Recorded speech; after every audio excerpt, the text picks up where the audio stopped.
بسم اللہ الرحمن الرحیم۔ الحمد للہ رب العالمین، والصلاة والسلام علی سید المرسلین و خاتم النبیین، اما بعد۔ صحیح بخاری، باب کتاب مواقیت الصلاۃ،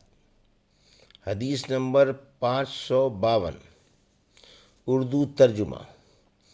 اس بیان میں کہ نماز عصر چھوٹ جانے پر کتنا گناہ ہے، ہم سے عبداللہ بن یوسف نے بیان کیا، کہا ہمیں امام مالک نے نافع کے ذریعے سے خبر پہنچائی، انہوں نے حضرت عبداللہ بن عمر رضی اللہ عنہ سے کی، رسول اللہ صلی اللہ علیہ وسلم نے فرمایا، جس کی نماز عصر چھوٹ گئی گویا اس کا گھر اور مال سب لٹ گیا۔ امام بخاری رحمۃ اللہ علیہ نے فرمایا کہ سورہ محمد میں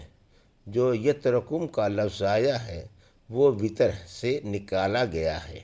وطر کہتے ہیں کسی شخص کا کوئی آدمی مار ڈالنا یا اس کا مال چھین لینا۔ حدیث نمبر 553، اردو ترجمہ۔ اس بیان میں کہ نماز عصر چھوڑ دینے پر کتنا گناہ ہے، ہم سے مسلم بن ابراہیم نے بیان کیا، انہوں نے کہا ہم سے حشام بن عبداللہ دستوائی نے بیان کیا، کہا ہمیں یحییٰ بن ابی کثیر نے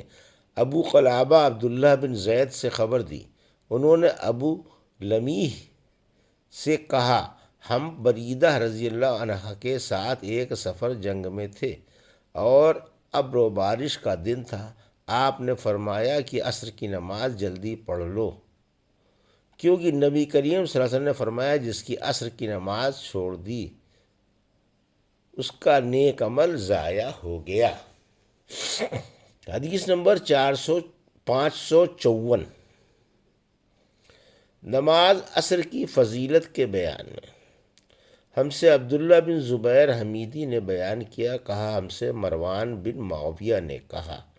ہم سے اسماعیل بن ابی خالد نے قیس بن ابی حازم سے، انہوں نے جریر بن عبداللہ بجلی رضی اللہ عنہ سے، انہوں نے کہا کہ ہم نبی کریم صلی اللہ علیہ وسلم کی خدمت میں موجود تھے، آپ صلی اللہ علیہ وسلم نے چاند پر ایک نظر ڈالی، پھر فرمایا تم اپنے رب کو آخرت میں اسی طرح دیکھو گے جیسے اس چاند کو اب دیکھ رہے ہو، اس کے دیکھنے میں تم کو کوئی زحمت بھی نہیں ہوگی، پس اگر تم ایسا کر سکتے ہو کہ سورج طلوع ہونے سے پہلے والی نماز یعنی فجر اور سورج غروب ہونے سے پہلے والی نماز یعنی عصر سے تمہیں کوئی چیز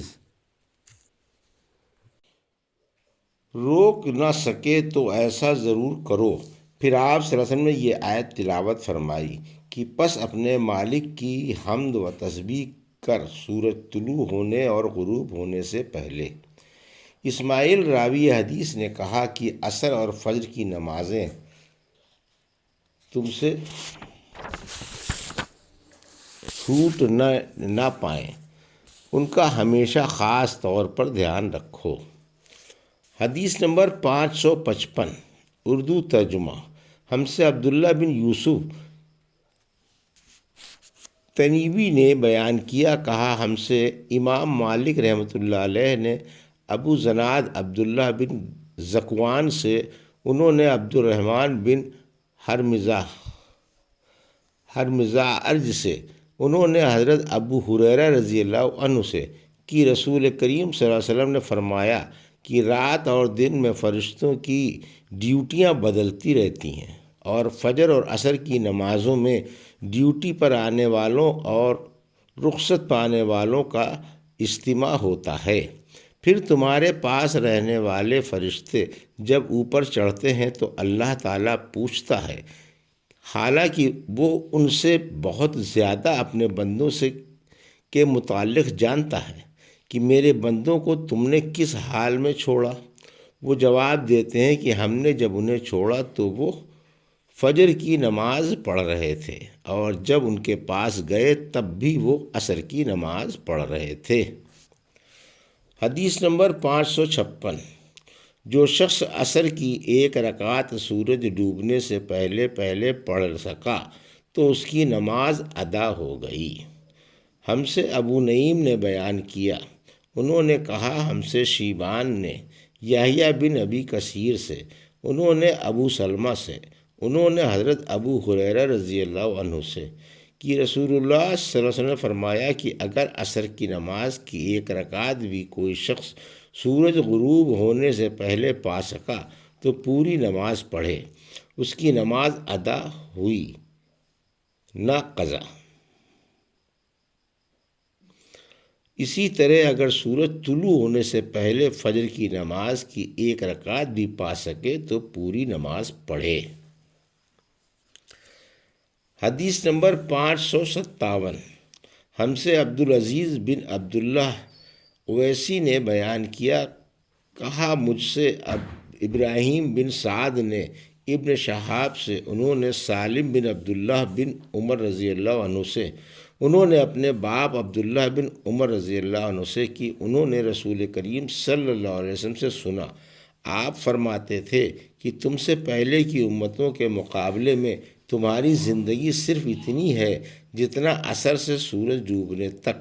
کا وقت ہوتا ہے۔ توریت والوں کو توریت دی گئی تو انہوں نے اس پر صبح سے عمل کیا آدھے دن تک، پھر وہ عاجز آ گئے، کام پورا نہ کر سکے۔ ان لوگوں کو ان کے عمل کا بدلہ ایک قیرات بقول بعض دینار کا 4/6 حصہ اور بعض کے قول کے مطابق دینار کا 20واں حصہ دیا گیا۔ پھر انجیل والوں کو انجیل دی گئی، انہوں نے آدھے دن سے عصر تک اس پر عمل کیا اور وہ بھی عاجز آ گئے، ان کو بھی ایک قیرات ان کے عمل کا بدلہ دیا گیا۔ پھر عصر کے وقت ہم کو قرآن ملا، ہم نے اس پر سورج کے غروب ہونے تک عمل کیا اور کام پورا کر دیا، ہمیں 2 قیرات ثواب ملا۔ اس پر ان دونوں کتاب والوں نے کہا، اے ہمارے پروردگار، انہیں تو آپ نے 2 قیرات دیے اور ہمیں صرف ایک قیرات، حالانکہ عمل ہم نے ان سے زیادہ کیا۔ اللہ عز و جل نے فرمایا، تو کیا میں نے اجر دینے میں تم پر کچھ ظلم کیا؟ انہوں نے عرض کی کہ نہیں۔ اللہ تعالیٰ نے فرمایا کہ پھر یہ زیادہ اجر دینا میرا فضل ہے، جسے میں چاہوں دے سکتا ہوں۔ حدیث نمبر 558، اردو ترجمہ۔ ہم سے ابو قریب محمد بن علا نے بیان کیا، کہا ہم سے ابو اسامہ نے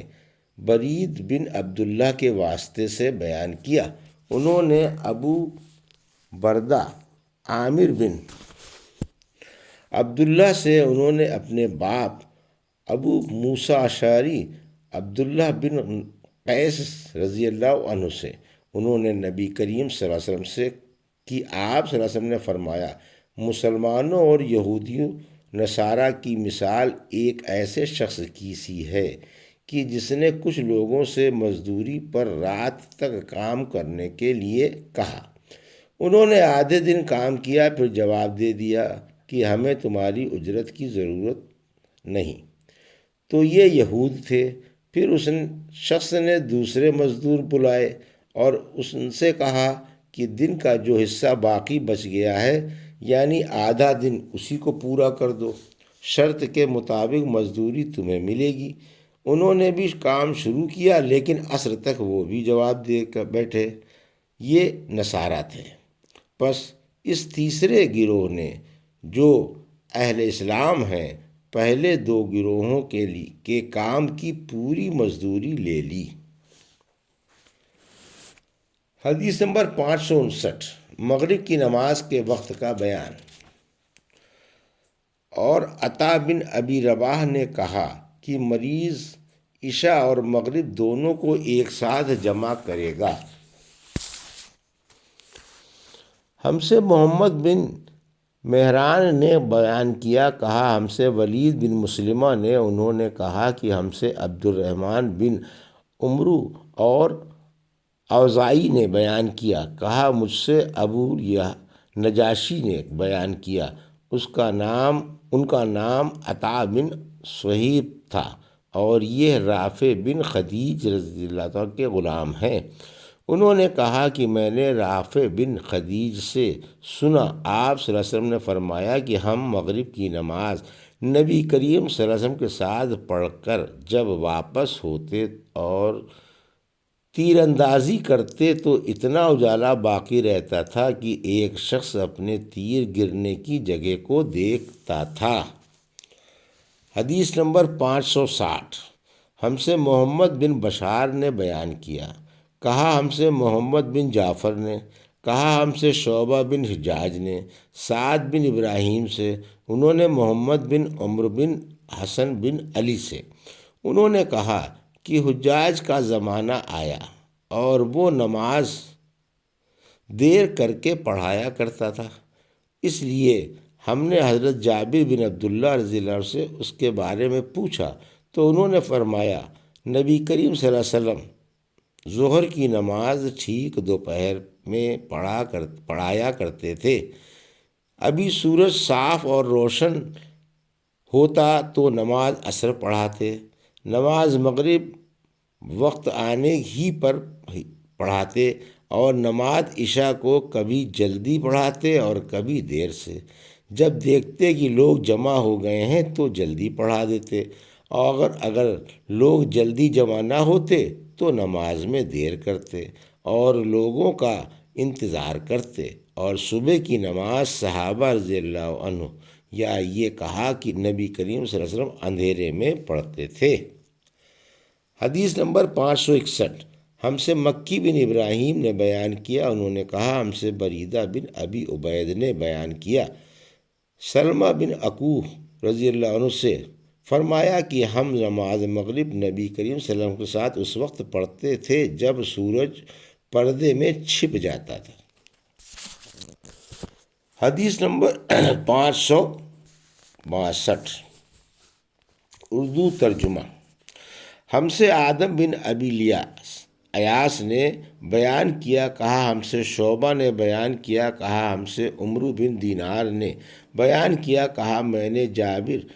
بن زید سے سنا، وہ ابن عباس رضی اللہ عنہ کے واسطے سے بیان کرتے تھے، آپ نے فرمایا کہ نبی کریم صلی اللہ علیہ وسلم نے 7 رکعت مغرب اور عشاء کی ایک ساتھ اور 8 رکعت ظہر اور عصر کی نمازیں ایک ساتھ پڑھیں۔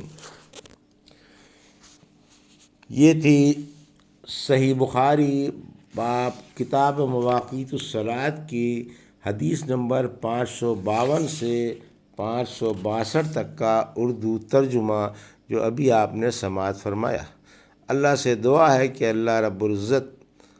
ہم کو ان حدیثوں کی صحیح سمجھ عطا فرمائے اور ان پر عمل کرنے کی توفیق عطا فرمائے، آمین یا رب العالمین۔